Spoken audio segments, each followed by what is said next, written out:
Hi everyone, welcome back to Granite Haven Homestead. Today I have another video of pantry challenge meals to share with you.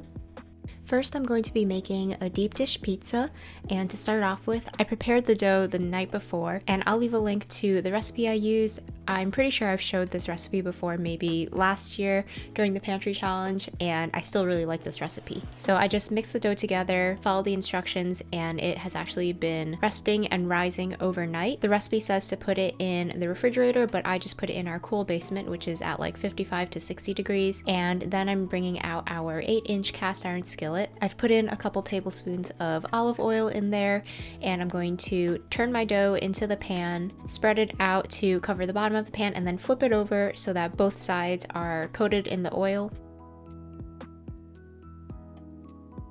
And once the dough has reached all of the edges of the pan, I am going to cover this up, and it's going to rest and rise for about 2 hours.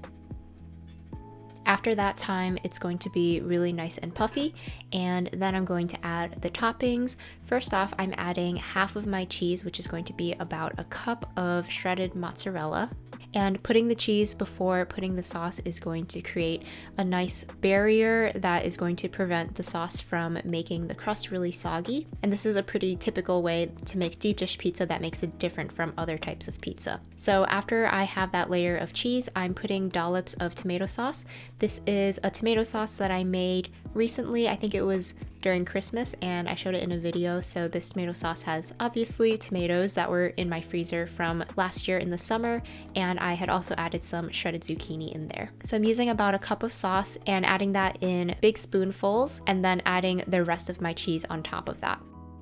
That's going to bake in the oven that's set at 450 degrees for about 25 minutes until it's really nice and dark golden brown on top, and this is what it looks like. You can see that because I've sprinkled the cheese all the way to the edges of the pizza, the cheese that melts on the edge gets really crispy, and that's one of the main features of this pizza that makes it so good. I'm going to transfer this onto my cutting board and let it cool just the slightest bit before we cut into it.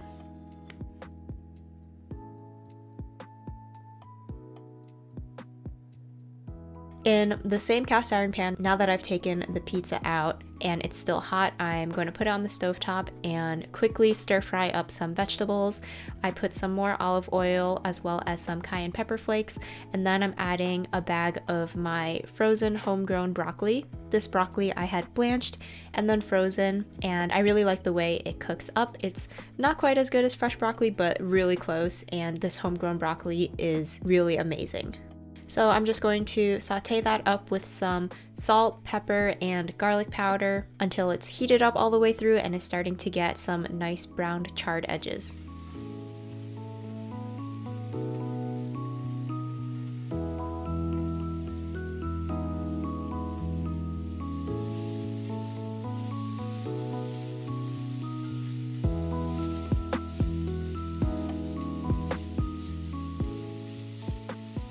Time to cut into the pizza. I am going to cut this into 6 slices, and this pizza is definitely on the more decadent side. It is very cheesy and it is just absolutely delicious. This makes for a really good weekend special occasion meal. Because of the timing, you have to make the dough the day before, and you also have to take it out of the fridge 2 to 3 hours before you want to make it. So I like to save this for the weekends when we want to have something extra special.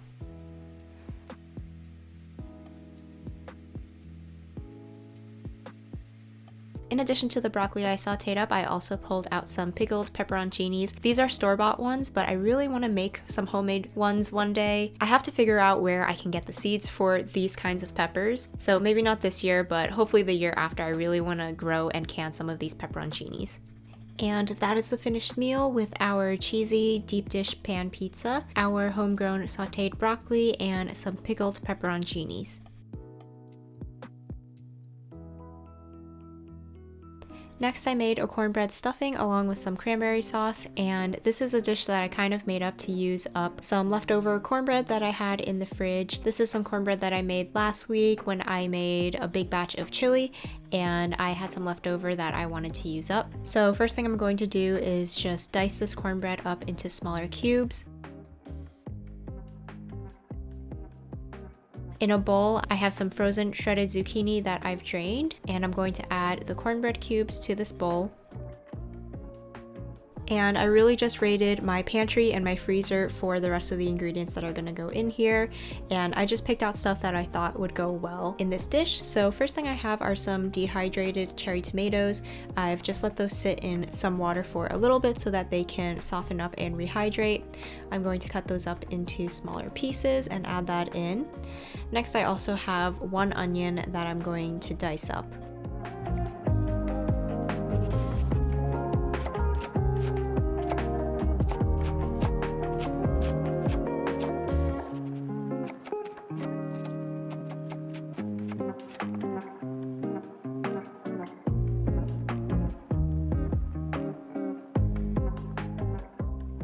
From the freezer, I pulled out some frozen diced bell peppers, and then I also added some dehydrated greens. This is dehydrated sorrel, and then I'm just going to season this with some salt. In an 8x8 glass baking dish, I am taking a tablespoon of butter and spreading that around to coat the baking dish, and then I'm going to pour in the mixture of cornbread and vegetables that I have prepared so far.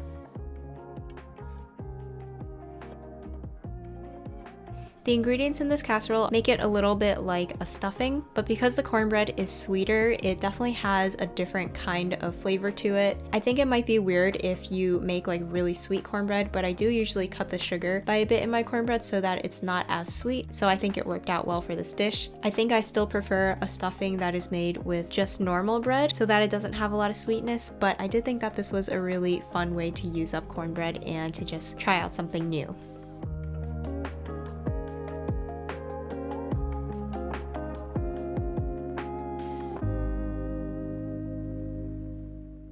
Once the cornbread and vegetable mixture is in the baking dish, in that same mixing bowl, I'm going to add 4 eggs and mix those up, season them with some salt and pepper, and then I'm going to add 1/2 cup of milk.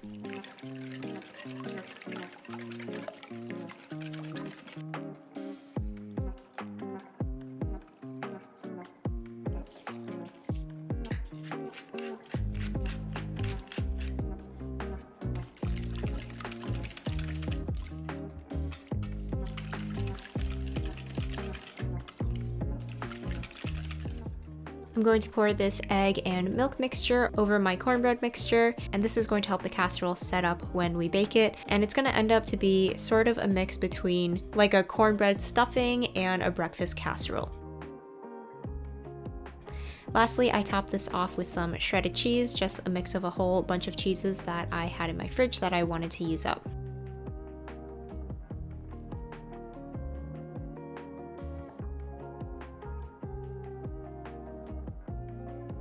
I am going to bake this in the oven at 375 degrees for 35 to 40 minutes until everything is all set. While that's baking, I'm going to make a really simple, easy cranberry sauce. I have about 1 cup of whole cranberries that I had in my freezer, and then I added 1/4 cup of sugar to start, and I can add more sugar later on if it's too tart. And then I just have to boil this on the stovetop until the cranberries soften and start bursting and releasing liquid. They'll release their own pectin so that we end up with a nice jammy texture. Whenever we buy cranberries to make cranberry sauce for Thanksgiving, I always buy some extra and stash them away in the freezer, and then we can have cranberry sauce again later on in the year. I don't think that it's something that you just have to eat during Thanksgiving. I think it's a really nice condiment that's going to go really well with our stuffing because it's going to be sweet and tart, and since the cornbread casserole is going to be a little bit like stuffing, it's going to feel kind of like a Thanksgiving meal.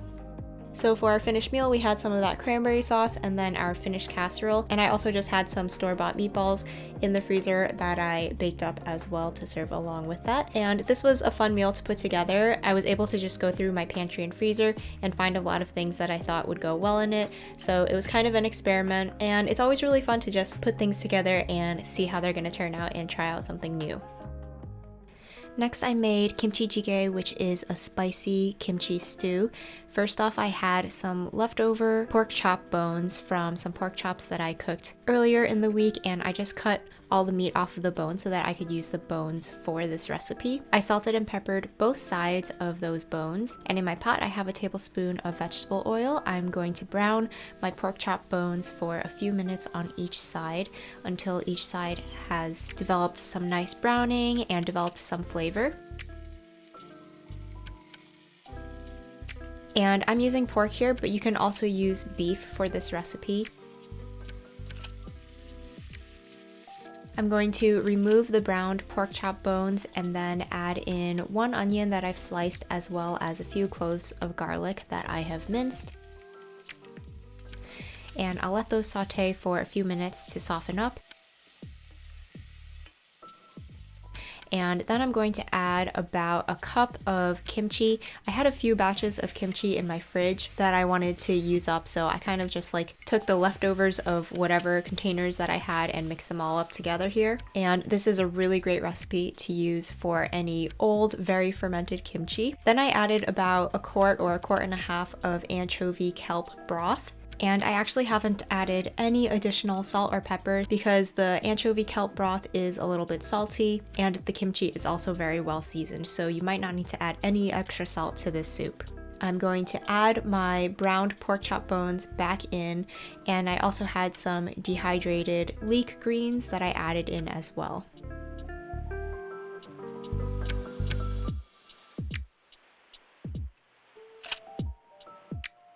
To make this a little bit more spicy, I added 2 tablespoons of gochugaru flakes. Now I just have to let this simmer for at least half an hour. I actually let this go for an hour just so that I could really extract a lot of flavor out of those pork chop bones. And after an hour, I sliced up 1 block of firm tofu that I'm going to add into the pot.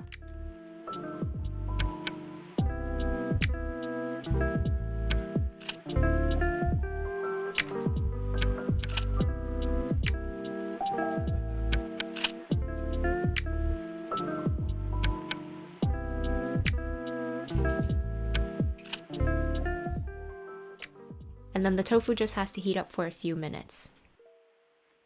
Once the soup has gotten hot again, I'm going to add some eggs, which I'm going to crack directly into the soup, and then I'm going to put the lid back on the pot and let those eggs cook for a few minutes, just until the white part of the eggs is set and the yolks are still runny.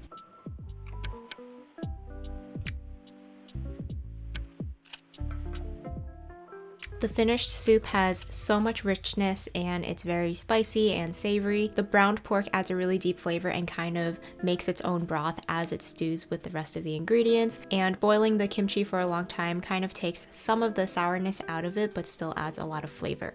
For the last finishing touches for the soup, I added some sliced green onion tops, and I also poured over a drizzle of sesame oil.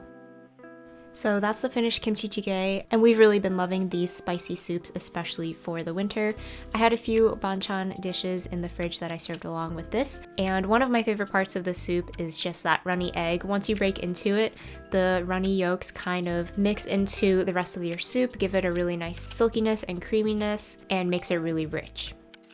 This is probably one of my favorite ways to use up any leftover kimchi in the fridge. Even though kimchi kind of lasts forever because it's fermented, the longer it sits, the more sour it gets, and we don't always want to eat it fresh when it gets too fermented, so this is a great recipe to use it up.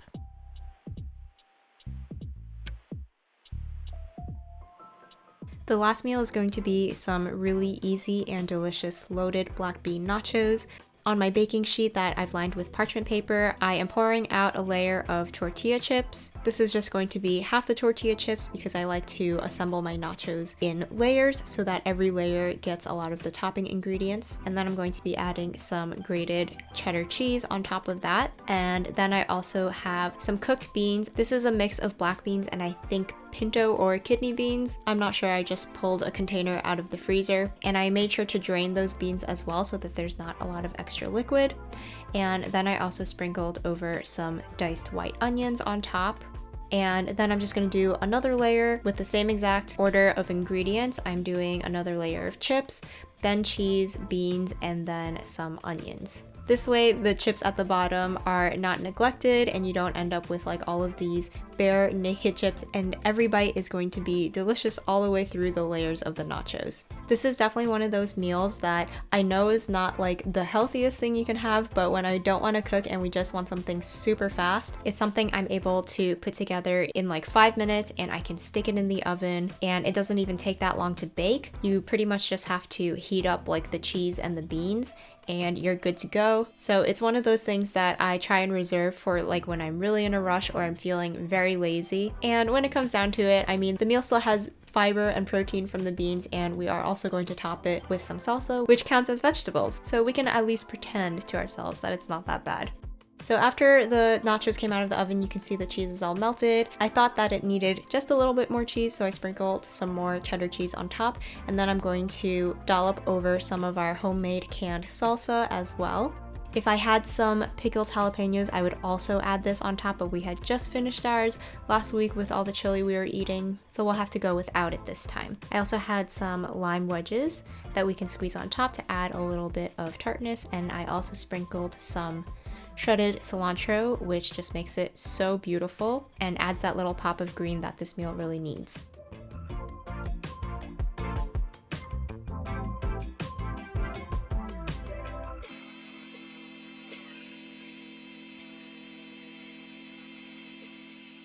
So that is the finished loaded nachos, plenty of goodness and toppings in every bite. And I do have to say they just look so pretty. Between the salsa and the cilantro, it looks so bright and fresh. So pretty good, I think, for something that I kind of consider like a guilty pleasures meal. So that's going to be it for this Pantry Challenge Meals video. I hope you guys enjoyed it. Thank you so much for watching, and I will see you again in the next one.